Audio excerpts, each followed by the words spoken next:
എല്ലാ കൂട്ടുകാർക്കും രേഖാസ് കിച്ചൻ്റെ പുതിയ എപ്പിസോഡിലേക്ക് സ്വാഗതം. ഞാനിന്നൊരു പപ്പായ അച്ചാറിൻ്റെ റെസിപ്പി ആയിട്ടാണ് വന്നിരിക്കുന്നത്. വളരെ ടേസ്റ്റി ആയിട്ട് എങ്ങനെയാണ് പപ്പായ അച്ചാർ തയ്യാറാക്കാമെന്നാണ് ഞാനിന്ന് പറഞ്ഞു തരാനായിട്ട് പോണത്. വളരെ എളുപ്പമാണ് കേട്ടോ. പച്ചമാങ്ങയുടെ അച്ചാർ ഉണ്ടാക്കുന്ന അതേ പ്രോസസ്സാണ് ഇതിനും. പച്ചമാങ്ങ അച്ചാർ ഉണ്ടാക്കുന്ന സമയത്ത് അധികം വിനാഗിരി ഒഴിക്കേണ്ട ആവശ്യമില്ല. പക്ഷേ ഇതിന് കുറച്ചധികം വിനാഗിരിനെ ഒഴിക്കണം. കാരണം പപ്പായയിൽ തീരെ പുളിയില്ലാത്തതല്ലേ. പിന്നെ രക്തത്തിലെ കൗണ്ടൊക്കെ കൂടുന്നതിനായിട്ട് പപ്പായ നല്ലതാണ്. അതുകൊണ്ട് ഹെൽത്ത് വൈസും പപ്പായ കഴിക്കുന്നത് നല്ലതാണ്. ഇതുവരെയായിട്ടും നമ്മുടെ ചാനൽ സബ്സ്ക്രൈബ് ചെയ്യാത്തതാണെങ്കിൽ അപ്പോൾ ഒന്ന് സബ്സ്ക്രൈബ് ചെയ്യുക. തൊട്ടടുത്ത് കാണുന്ന ബെല്ലൈക്കൺ ഒന്ന് എനേബിൾ ചെയ്ത് കൊടുക്കുക. അപ്പോഴാണ് നമ്മളിടുന്ന വീഡിയോസൊക്കെ പെട്ടെന്ന് തന്നെ നിങ്ങൾക്ക് കിട്ടുകയുള്ളൂ.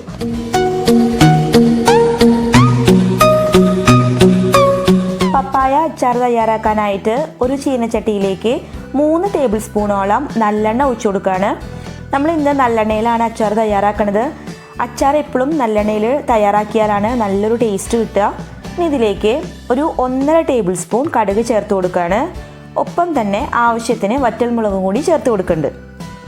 2 കുടം വെളുത്തുള്ളി നീളത്തിൽ നുറുക്കിയത്, ചെറിയൊരു കഷ്ണം ഇഞ്ചി, 4 പച്ചമുളക്, ആവശ്യത്തിന് കറിവേപ്പില എന്നിവ ഈ എണ്ണയിലേക്ക് ചേർത്ത് കൊടുക്കുകയാണ്. ഈ പപ്പായ അച്ചാറിൽ എപ്പോഴും വെളുത്തുള്ളി കുറച്ച് കൂടുതലും ഇഞ്ചി കുറച്ച് കുറവായിട്ടാണ് വേണ്ടത്. വെളുത്തുള്ളി അപ്പോൾ ഒരു 2 എന്നുള്ളത് ഒരു 3 കുടം എടുത്താലൊന്നും പ്രശ്നമില്ല. നിങ്ങൾക്ക് എത്ര വെളുത്തുള്ളി വേണമെങ്കിലും ഇതിലേക്ക് ചേർക്കാം. അപ്പോൾ അത്രയും ടേസ്റ്റാണ് ഉണ്ടാവുക. പക്ഷേ ഇഞ്ചി കറക്റ്റായിട്ട് ഒരു ചെറിയ കഷ്ണം ഇഞ്ചി മാത്രം ചേർത്താൽ മതി. ഇത് നന്നായിട്ട് മൂത്ത് കിട്ടണത് വരെ നമുക്ക് വെയിറ്റ് ചെയ്യാം. ചെറുതായിട്ടൊരു വഴന്ന് കിട്ടിയാൽ മാത്രം പോരാട്ടോ, നന്നായിട്ട് തന്നെ മൂത്ത് കിട്ടണം. വെളുത്തുള്ളി നന്നായിട്ട് കളർ മാറിയിട്ട് വന്നിട്ടുണ്ട്. ഇനി ഇതിലേക്ക് നമുക്ക് പൊടികൾ ഓരോന്നായിട്ട് ചേർത്ത് കൊടുക്കാം. ഞാനിവിടെ 3 ടേബിൾ സ്പൂൺ സാദാ മുളക് പൊടിയും 2 ടേബിൾ സ്പൂൺ കാശ്മീരി ചില്ലിയാണ് ചേർത്ത് കൊടുക്കുന്നത്. ഇനി ഇതിൻ്റെ പച്ചമണം മാറുന്നത് വരെ നന്നായിട്ടൊന്ന് വഴറ്റിയെടുക്കാം. ഈ സമയത്ത് ഗ്യാസ് ലോ ഫ്ലെയിമിലാക്കി വെക്കാൻ പ്രത്യേകം ശ്രദ്ധിക്കുക. അതല്ലെങ്കിൽ മുളക് പൊടി കരിഞ്ഞു പോകാനുള്ള ചാൻസ് ഉണ്ട്. ഇനി അടുത്തതായിട്ട് ഇതിലേക്ക് വിനാഗിരിയാണ് ചേർത്ത് കൊടുക്കുന്നത്. ഞാൻ വലിയൊരു ഗ്ലാസ് കൊണ്ട് 3/4 ഗ്ലാസ് വിനാഗിരി ചേർത്ത് കൊടുക്കുന്നുണ്ട്. ഈ പപ്പായ അച്ചാറിന് വിനാഗിരി കുറച്ച് കൂടുതലായിട്ട് തന്നെ വേണം. ഞാനിവിടെ ചൂടുവെള്ളം ഒന്നും ഉപയോഗിക്കണില്ല, ഈ വിനാഗിരി മാത്രമേ ഉപയോഗിക്കുന്നുള്ളൂ. നിങ്ങൾക്ക് നന്നായിട്ട് ലൂസായിട്ടുള്ള അച്ചാറാണ് വേണമെങ്കിൽ ഇതിൻ്റെ കൂടെ കുറച്ച് വെള്ളം കൂടി ചേർക്കാം. 1/4 ടീസ്പൂൺ മഞ്ഞൾപ്പൊടി ചേർത്ത് കൊടുത്തിട്ടുണ്ട്. ഇനി ഇതെല്ലാം കൂടിയിട്ട് നന്നായി തിളച്ച് വറ്റി ഏകദേശം കുറുകി വരുമ്പോഴാണ് നമ്മൾ ഓമക്കായ അതല്ലെങ്കിൽ പപ്പായ ഇതിലേക്ക് ചേർത്ത് കൊടുക്കുന്നത്. ഞങ്ങളിവിടെ ഓമക്കായ എന്നാണ് ഈ പപ്പായനെ വിളിക്കുക കേട്ടോ. പല സ്ഥലത്തും ഇതിന് പല പേരാണ്. അപ്പോൾ പൊതുവായിട്ട് എല്ലാവർക്കും അറിയുന്ന ഒരു പേര് പപ്പായ എന്നാണ്. അതുകൊണ്ടാണ് ഞാൻ പപ്പായ അച്ചാർ എന്ന് പറഞ്ഞത്. ഇനി ഇതിലേക്ക് ആവശ്യത്തിനുള്ള ഉപ്പ് ചേർത്ത് കൊടുക്കുക. അച്ചാറാകുമ്പോൾ കുറച്ച് ഉപ്പ് കൂടുതൽ വേണ്ടി വരും. അപ്പോൾ അതൊക്കെ നിങ്ങളുടെ ടേസ്റ്റിനനുസരിച്ചിട്ട് ചേർത്ത് കൊടുക്കുക. പിന്നെ ഇത് വളരെ എളുപ്പത്തിൽ തയ്യാറാക്കാൻ പറ്റുന്ന ഒരു അച്ചാറാണ്. അതുകൊണ്ട് ഒരു റിസ്ക്കും ഇല്ല. ഒരു മീഡിയം സൈസായിട്ടുള്ള പപ്പായ നീളത്തിൽ മാങ്ങ നുറുക്കിയെടുക്കുന്ന രീതിയിലാണ് നുറുക്കിയെടുക്കുന്നത്.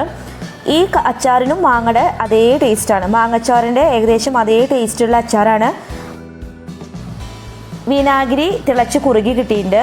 ഇനി അടുത്തതായിട്ട് ഇതിലേക്ക് ചേർക്കേണ്ടത് പപ്പായ നീളത്തിലായിട്ട് കഷ്ണങ്ങളാക്കി നുറുക്കി വെച്ചതാണ്. അത് ചേർത്ത് നന്നായിട്ടൊന്ന് മിക്സാക്കി കൊടുക്കുകയാണ്. അപ്പോൾ ഞാൻ നേരത്തെ പറഞ്ഞ പോലെ നിങ്ങൾക്ക് നല്ല ചാറോട് കൂടിയിട്ടുള്ള അച്ചാറാണ് വേണ്ടതെങ്കിൽ വിനാഗിരിയുടെ ഒപ്പം അതേപോലെ തന്നെ ഒരു 1/2 ഗ്ലാസ് വെള്ളം കൂടി ചേർത്താൽ മതി. ഞാനിവിടെ നല്ല ഡ്രൈ ആയിട്ടുള്ള അച്ചാറാണ് തയ്യാറാക്കിയെടുക്കുന്നത്. അതാണ് ഞങ്ങൾക്കൊക്കെ ഇഷ്ടം. അതുകൊണ്ട് ഡ്രൈ ആയിട്ടുള്ള അച്ചാറാണെങ്കിൽ വിനാഗിരി മാത്രം ചേർത്താൽ മതി. അതെല്ലാം നിങ്ങൾക്ക് കുറച്ച് വെള്ളം വേണമെങ്കിൽ കുറച്ച് മുമ്പ് തന്നെ കുറച്ച് വെള്ളം ഒഴിച്ചിട്ട് റെഡിയാക്കി എടുത്താൽ മതി. ഇനി ഇത് ഒരുപാട് നേരം കുക്ക് ചെയ്യാനായിട്ട് പാടില്ല. ചെറുതായിട്ടൊന്ന് ചൂടാക്കി എടുക്കാനായിട്ട് മാത്രമേ പാടുള്ളൂ. ഈ അച്ചാറിൽ ഇതുവരെ നമ്മൾ കായപ്പൊടിയും ഉലുവാപ്പൊടിയും ചേർത്തില്ല. അതുകൊണ്ട് ഇതിലേക്ക് ആവശ്യത്തിനായിട്ടുള്ള കായപ്പൊടിയും ഉലുവാപ്പൊടിയും പൊടിച്ചത് ചേർത്ത് കൊടുക്കുകയാണ്. കായപ്പൊടി ഒരു 3/4 ടേബിൾ സ്പൂണും അതുപോലെ തന്നെ ഉലുവാപ്പൊടി 3/4 ടീസ്പൂണുമാണ് ചേർത്ത് കൊടുത്തത്. ഇനി ഇത് നന്നായിട്ടൊന്ന് ഇളക്കിയെടുക്കുക. ഇളക്കിയെടുത്തിട്ട് ഒന്നും കൂടി ചൂടാക്കി കിട്ടിയാൽ അപ്പോൾ കറക്റ്റായി നമ്മുടെ അച്ചാർ കറക്റ്റ് പരുവാവും. ഒരുപാട് നേരം നമ്മൾ വേവിച്ചെടുക്കാനായിട്ട് പാടില്ല. ഉലുവാപ്പൊടിയും കായപ്പൊടിയും അച്ചാറിൻ്റെ എല്ലാ ഭാഗത്തേക്കും ആയി കിട്ടി. അച്ചാറൊന്ന് നന്നായി ചൂടായി കിട്ടിയാൽ നമുക്കിനി ഫ്ലെയിം ഓഫ് ആക്കി കൊടുക്കാം. അതിനുശേഷം നല്ല ഗ്ലാസിൻ്റെ കുപ്പിയിലിട്ടിട്ട് സൂക്ഷിക്കുന്നതാണ് കേട്ടോ നല്ലത്. പിന്നെ ഈ പപ്പായ അച്ചാർ നമ്മൾ ഫ്രിഡ്ജിൽ സൂക്ഷിച്ചാൽ മതി. അതല്ലാതെ പുറത്ത് കുറേ നാൾ വെക്കേണ്ട. ഫ്രിഡ്ജിൽ 2 ദിവസം കഴിഞ്ഞാൽ ഇതിൻ്റെ ടേസ്റ്റ് ഇരട്ടിയാവും. നമ്മൾ പെട്ടെന്ന് തന്നെ കഴിക്കണേക്കാളും 2 ഇരട്ടി ടേസ്റ്റാണ് ദിവസം കഴിഞ്ഞാൽ എടുത്ത് കഴിച്ചാൽ. അപ്പോൾ ഇപ്പം തന്നെ ഇത് റെഡിയാക്കി ഒരു ഗ്ലാസിൻ്റെ ജാറിൽ ഫ്രിഡ്ജിൽ സൂക്ഷിക്കുക. 2 ദിവസം കഴിഞ്ഞാൽ എടുത്ത് ഉപയോഗിച്ച് തുടങ്ങുക. അപ്പോൾ ഇതിനൊരു അടിപൊളി ടേസ്റ്റാണ്. ഇതിൻ്റെ ഈ പപ്പായയുടെ ഉള്ളിൽ നിന്നൊക്കെ ഒരു വെള്ളം ഇറങ്ങി വരാനുണ്ട്. അപ്പോൾ അതും കൂടി ആയാലാണ് കറക്റ്റ് ടേസ്റ്റ് ആവുള്ളൂ. അല്ലാതെ ഇപ്പം തന്നെ കഴിക്കുമ്പോൾ നമുക്ക് കറക്റ്റ് ടേസ്റ്റ് അറിയില്ല കേട്ടോ, അതുകൊണ്ടാണ് പറയണത്. അങ്ങനെ നമ്മുടെ ടേസ്റ്റി ആയിട്ടുള്ള പപ്പായ അച്ചാർ ഇവിടെ തയ്യാറായി കഴിഞ്ഞു. നിങ്ങൾക്ക് എല്ലാവർക്കും ഇന്നത്തെ എൻ്റെ വീഡിയോ ഇഷ്ടമായി കാണുമെന്ന് വിചാരിക്കുന്നു. വീണ്ടും ഒരു അടിപൊളി വിഭവവുമായിട്ട് വരാം.